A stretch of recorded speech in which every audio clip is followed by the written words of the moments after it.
Hey everybody, Josh here with GigaZoneGaming.com. Just looking to give you guys another little quick look into a game that I kickstarted and kind of ties in with Pillars of Eternity, which I tried last time. Torment, Tides of Numenera. This game is considered to be the spiritual successor of Planescape Torment, which again, it's based off Infinity Engine game, but it's kind of a new take on it. Um,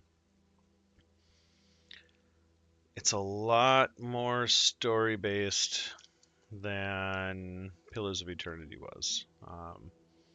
I've I'm only about 8 hours into it, maybe 9 hours into it, but I've really spent most of my time in social interactions, just seeing what's going on in this city called Kagus, I believe.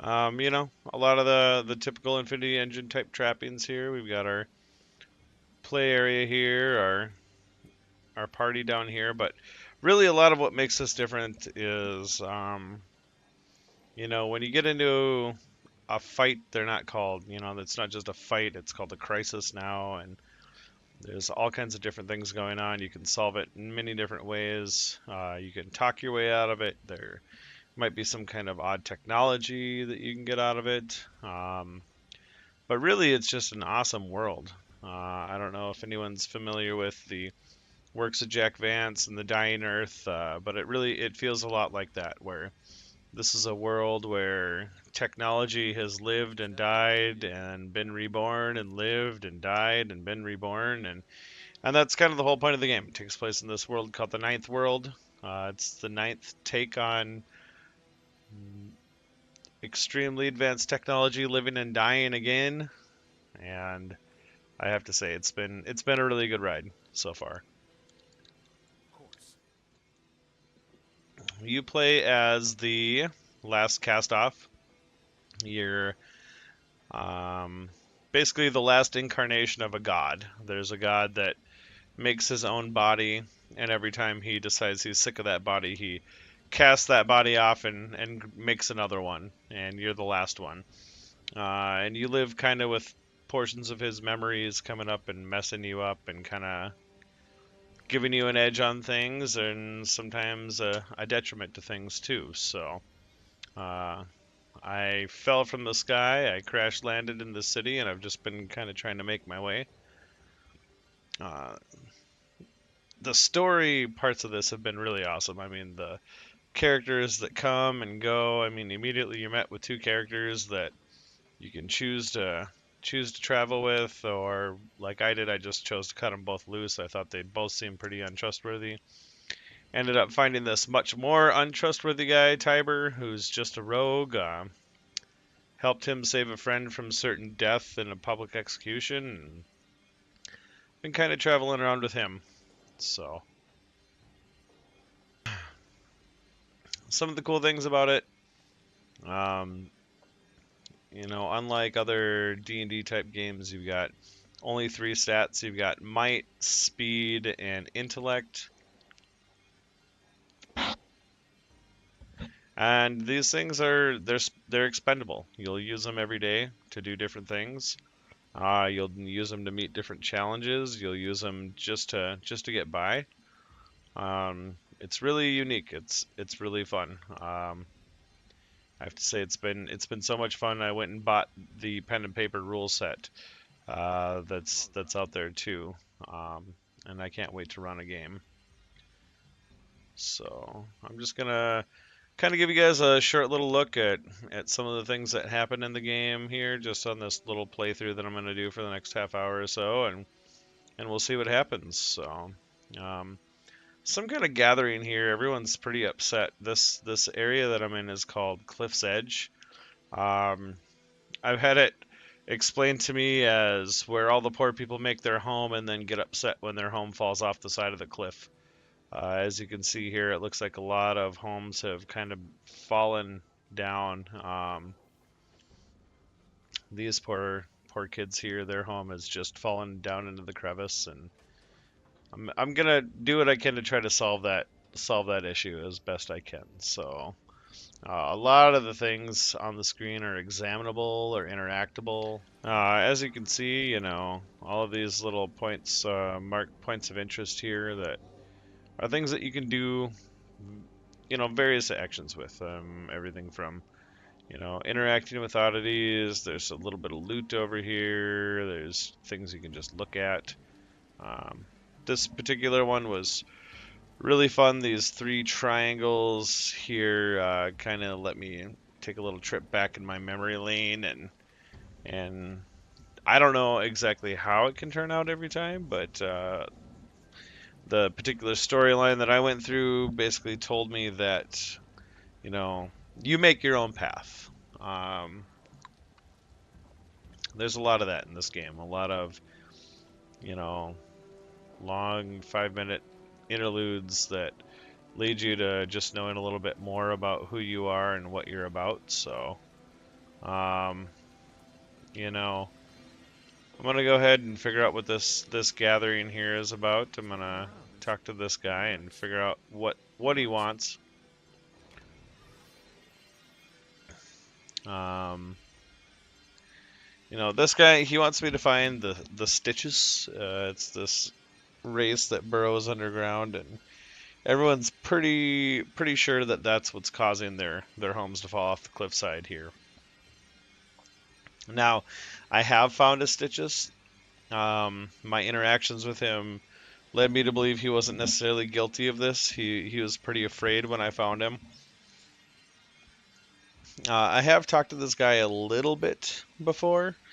It's kind of one of the nice things about this game is, you know, even though I may have talked to him before, I can always come back and kind of ask him a little bit about, you know, can I ask you again what a Stitches is and what it does? Those remain there, so if you ever get lost and curious as to what happened, you can come back and kind of figure it out again. So, I know where the Stitches is. It's in the dump. I'm not going to do that. I'm not going to sell him out. I want to figure out more about this guy and what he's planning. So, go ahead and tell me about yourself, buddy.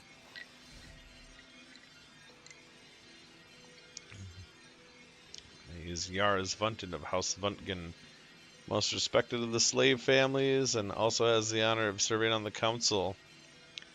Doesn't usually descend into this neighborhood, but in such a crisis, one must put finer feelings aside and do what one can for one city. How noble. Tell me about the area. Alas, I rarely pass through these miserable streets, so I know little about them, but I go where my city needs me. You know, I'm curious. I've heard about these slave families, so I want to know a little bit more about them. Descendants of slaves who rose up with Chilla the Great. They smashed the oligarchs who ruled the city and replaced their despotism with fair and egalitarian leadership, creating a city where anyone can achieve anything if they only try. Sounds like the American dream, buddy. What about this area? Okay, so one of the things I'm doing is I'm looking for another cast-off of the god. Apparently she's an albino assassin called Matkina, so I'm gonna ask about her. Don't know who that is. By the sound of it, I don't want to. She sounds like a dreadful person. I happen to have the perception skill, so as you can see, you know, in brackets there it says perception. As he speaks, his eye twitches. He might be lying. I'm gonna go ahead and pursue that a little bit.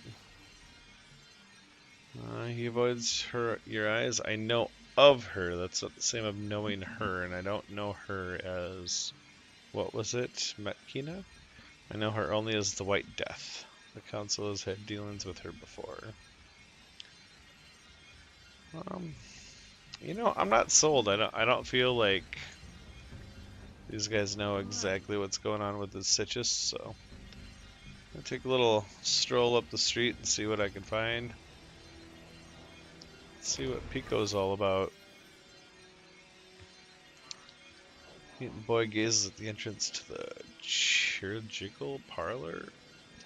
flinching at each scratch of razor metal on metal from within. By your estimation, he is in his late teens, but is the size of a young, malnourished child.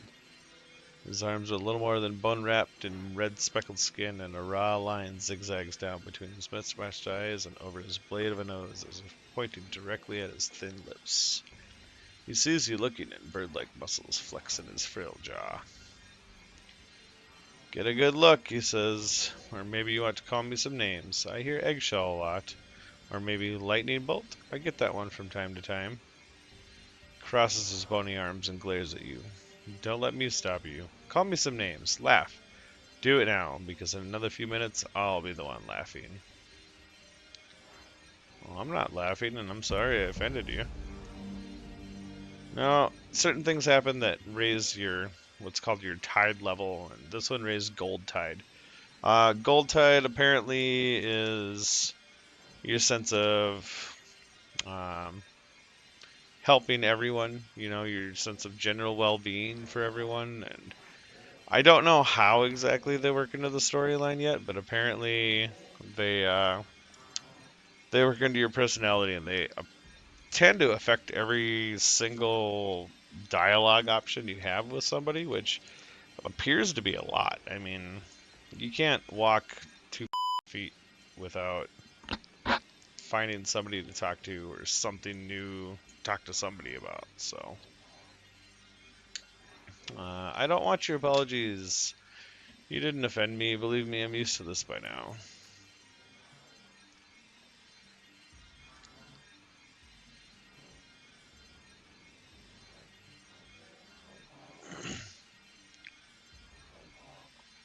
Apparently he's got some money.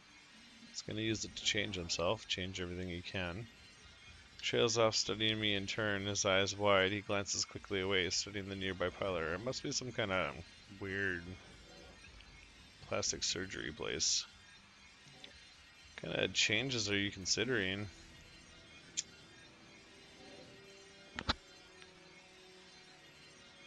What do you care? I'm sure you have business somewhere in the city. I don't want to be any trouble.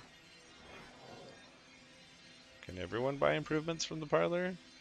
Yes, he says. Pay the keeper and the drones remake your body any way you want.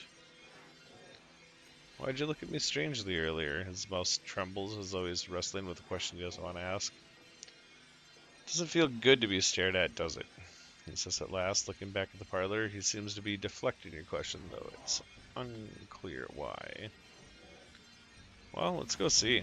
You know, something I haven't been able to do is change my character model yet in this game, so let's go. Maybe I can do that. I'm down. Let's go check it out.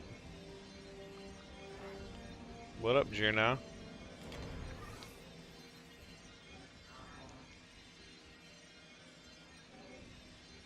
And I mean, I'm reading all this, and I'm sure you don't need me to, but I mean, really, there's a novel's worth of writing that's gone into this game, which, you know, some might not appreciate. It's not exactly super action driven, but the story has just been awesome so far. I've been loving every second of it.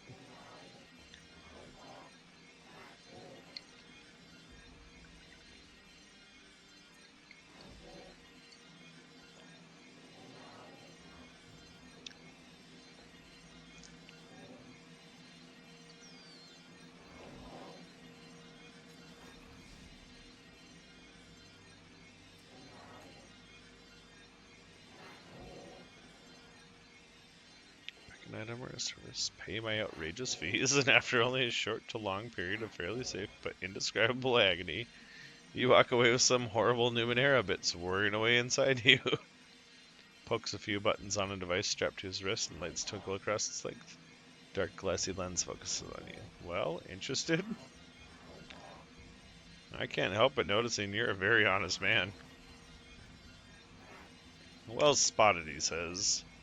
Clear streaks of quartz run up his prominent cheekbones, revealing the muscle beneath. It's a side effect of my modifications. Couldn't lie to you if you begged me. Honestly, honesty is usually a hindrance to businessmen, but people seem to like it. Let's see your list of items and services.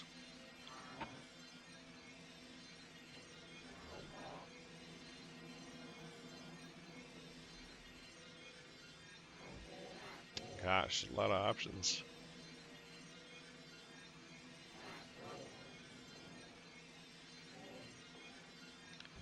Clawed gauntlets.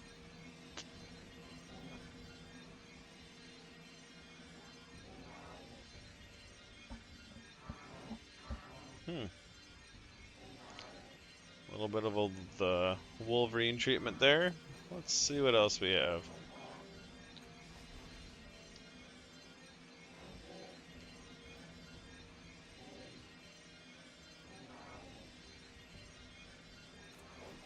What else? You know, anyone that's played Planescape Torment will notice the similarities in this game. I mean, so much is about the dialogue and the storytelling, and even so much as the main character's name is Adon, you know. Maybe I remember that incorrectly, but I'm pretty sure it was Adon.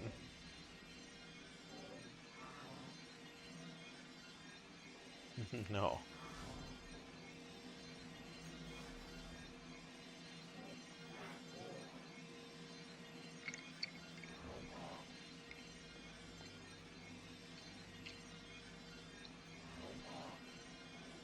That sounds awful.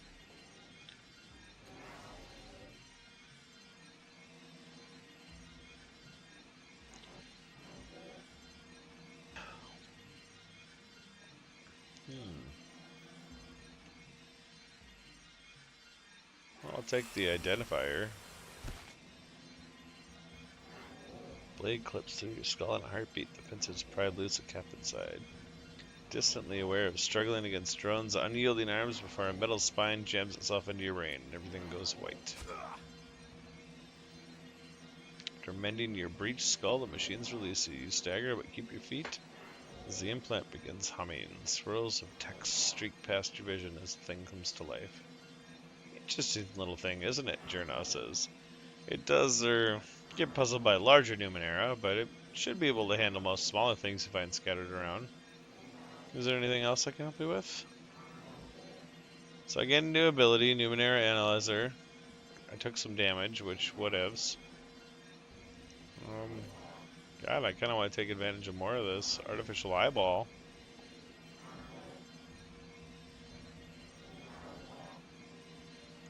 Well, now I'm kind of broke, so guess I'll come back here later.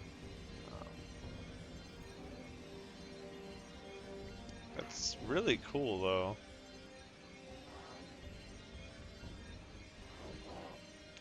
Just being able to come back here and alter my character to that point, you know. So, you know, your inventory is kind of broken up. I mean, here's your backpack, which is kind of self-explainable. Quest items are always going to go here, so you don't sell something accidentally that you shouldn't have. You're basically broken down into just a few items. Armor, a cloak, an ornament, which can be any number of things. Right now I've got these conduit rings, which let me change damage types. But I found these other cool rings that let me basically, I can put one on one character, one on the other character, and it'll share buffs and debuffs between the two. So you got your ornaments, your weapon, you know, you basically got a weapon and a shield. And then you've got these bonded items, which I haven't used any of yet, but apparently they actually bond literally to you and do some super great things and also some detrimental things to you. And then you've got your ciphers, and ciphers are basically tech from the old world that you don't quite know how it works, but you can use it to a certain degree. You can only have a limited number of them at once. The purpose being that if you got too many of them, they'll react poorly with each other and maybe cause radiation or explosives. So right now I can only have 2. Not quite sure why that is. I used to be able to have 4. Might be because I took this ring off that lets me carry additional ciphers, but in any case, I thought that this cool conduit ring letting me change my damage type might come in handy. Um,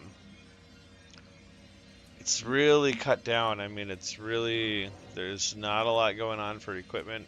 It makes me feel like the equipment you choose is really important, and kind of gives you hard choices all around, which I like. I like hard choices. I feel like it really changes the game a lot. Um, Closer look at my character sheet.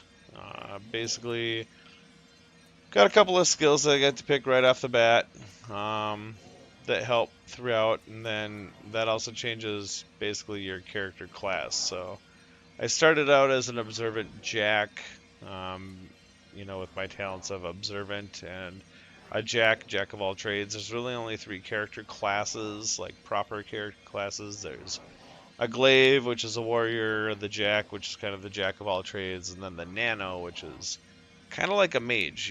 He's somebody who knows how to read all this ancient technology and use it better than other people can. Once you gain a level or 2, you get to choose a third one, which I happen to choose Breathe Shadow, which gave me these extra ones. It's surprise attack, nocturnal, but here we see the Numenera analyzer and what that's going to give me. It gives me plus 5% to lore on machinery tasks, mystical tasks, and natural tasks. Doesn't really mean a lot, but once you start exploring the world a little bit more, those are some big bonuses. So let's run back out there and see what we can find. Right now, I'm kind of on my main quest, looking for that albino assassin that I mentioned before. I just completed a quest, which is actually pretty cool. In the city, there are guards that are basically created by stealing a year of life from each citizen that creates them. And they're generally pretty happy lads. They're happy to be alive. They know they're only gonna live for a year. And they're happy about that. They know what their job is and what they need to do and how long they're gonna live. The last one I found was horribly, terribly sad. The year that he had taken from the citizen that gave it to him. Basically, the citizen was leading a thief's life. The day he went to go and give the year of his life, he decided he was just going to go be a baker for his aunt. Well, I found the guard, which they call levies, that was made out of the year of his life, and he was terribly distraught. It turns out that in the future year that the guy had given up, he was going to make a bad choice, and he was going to try to pull a job where he was going to steal something, but he was going to be caught. And in attempting to escape, he lit a fire, which actually ended up burning up a whole block and killing a lot of people. And for whatever reason, the levy that he had created held on to that memory and just could not live with the guilt. So he was desperate to be recreated, to be given another year, a better year of this guy's life.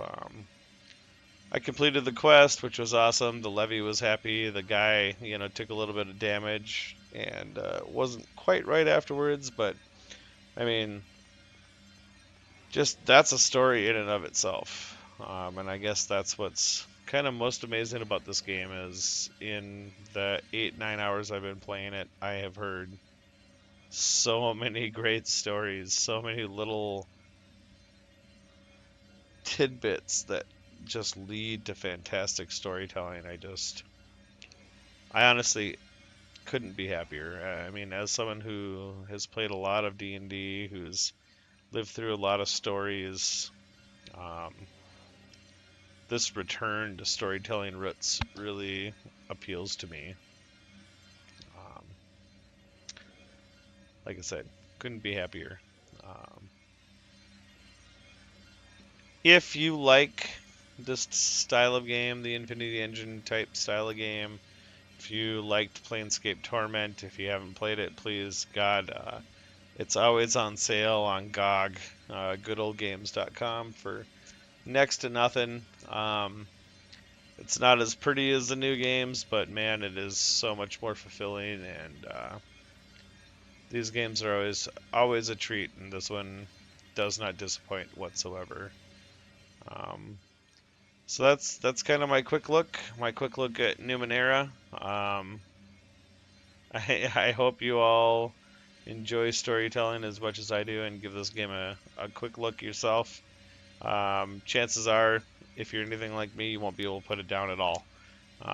It's a great game so far. I can't wait to delve into it, peel back all the layers, and then go back and play it again as a completely different class.